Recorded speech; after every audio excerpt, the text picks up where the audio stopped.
I just finished reading the story of Edgar Sawtell. It was a great story. I loved this book.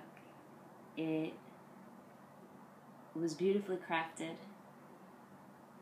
The writing, the characters, the conflict. The author, David Wroblewski, just wove this wonderful tapestry of words about a boy named Edgar who lives on a farm with his mother and father. They breed dogs, a special breed of dogs. And his uncle comes and stays with them. It's the father's brother.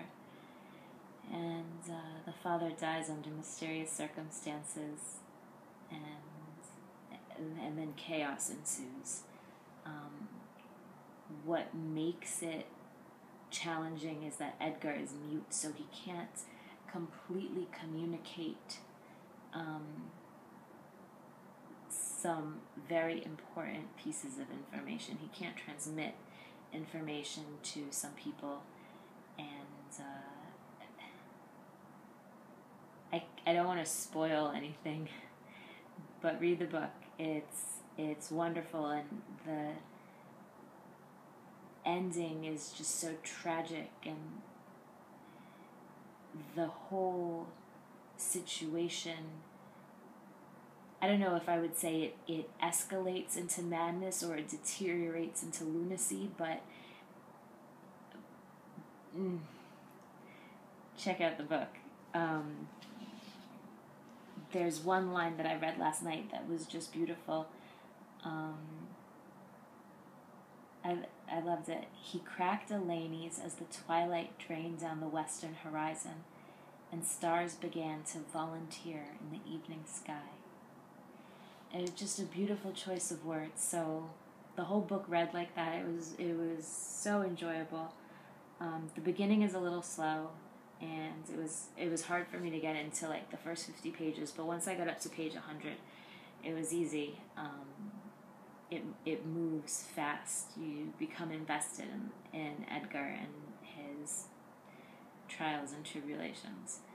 And as I was reading, I was reminded of another book called And the Ass Saw the Angel by Nick Cave.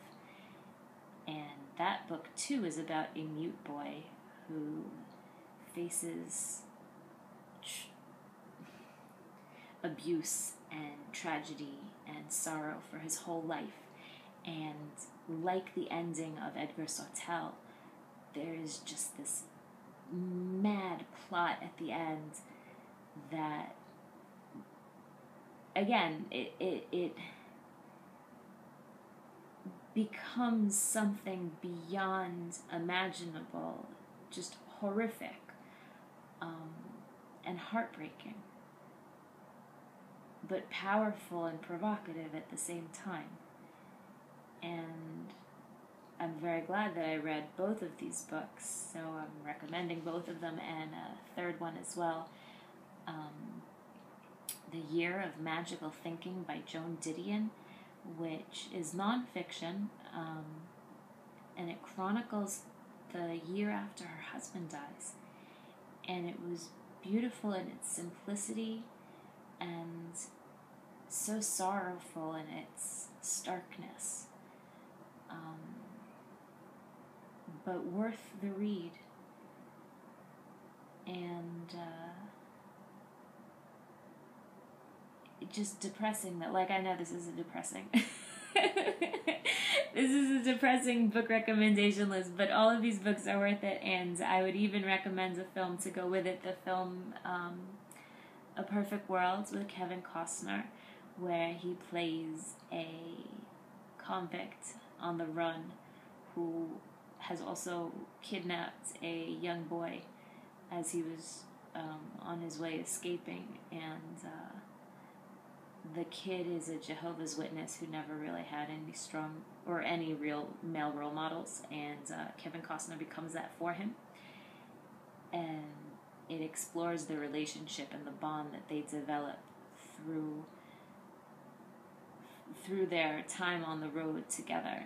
And reminded me of Edgar Sawtell because of the way that he forges his relationships with his dogs and with a man that he meets.